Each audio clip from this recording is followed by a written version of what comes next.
Hey, thanks for joining me on this quick little tutorial. These are Sealight LED fog light bulbs. They are 9006. They're going to be anywhere from the 2018 all the way up to the current 2022 Dodge Ram Classic. They just go in and they just get rid of the regular bulbs. So I'm just undoing this thing really quick. Came in a nice box, very nicely packaged. There's your instructions, which of course I didn't use. And there's the bulbs themselves. They do have the built-in anti-flicker devices with them, which is nice. They're just right there, just in the box.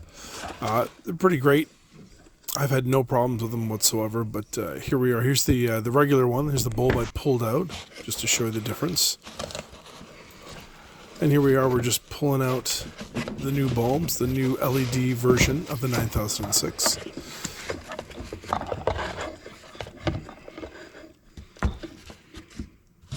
As you can see, the anti-flicker devices are right there, those black boxes. But it's the exact same wiring harness, so it's just plug and play, which is freaking awesome. Really nicely done, really nice constructed too. Okay, so here's the regular bulb in my truck. I'm just getting underneath here. Just gonna pull it out. It's super easy. You're just gonna go and you're gonna turn, of course, anti-clockwise, right? You're gonna undo it and just pop it out. The bulb just slides right out. Once you get the bulb out there, you're gonna see on the back end here, on the wiring harness itself, you just gotta pull up. Let me turn this around here. Pull up here. Boop, and it's just gonna slide right out. Just pop right out. The bulb just pops right out. Okay, and here's the new LED replacement.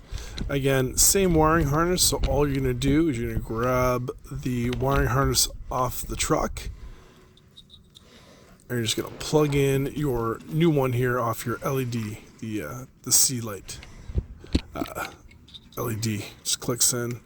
Make sure you turn it so the same thing applies. See right there, so just the harness clicks in and doesn't move at all. There you go, done. And I'm just going to stick my gigantic, stupid big hands up in here, back into the bumper, and put the new bulb right back into the hole where the old one was. Turn it clockwise to lock it in place there. And that's it. Once you get it in, it's a bit of a pain because my hands are big, but once you get it in there, you just turn it to right there, clockwise. It just clicks into place, can't move any further, and that's it. There we go, just to show you the placement of it. So there you go, it's now inside the stock location in the fog light. This is a quick video after the fact. I know it's daylight in this one here. I just wanted to show you how white these things are, man. Like compared to the halogen yellow crappy ones that come stock in the Rams. Look at that, that's horrible. And then I'll switch it over here to nighttime. Look at that. Look at that. So this is, I haven't changed the headlights yet. That'll be my next video. So the headlights are still halogen yellow, but the fog's like crystal white or whatever. It looks awesome.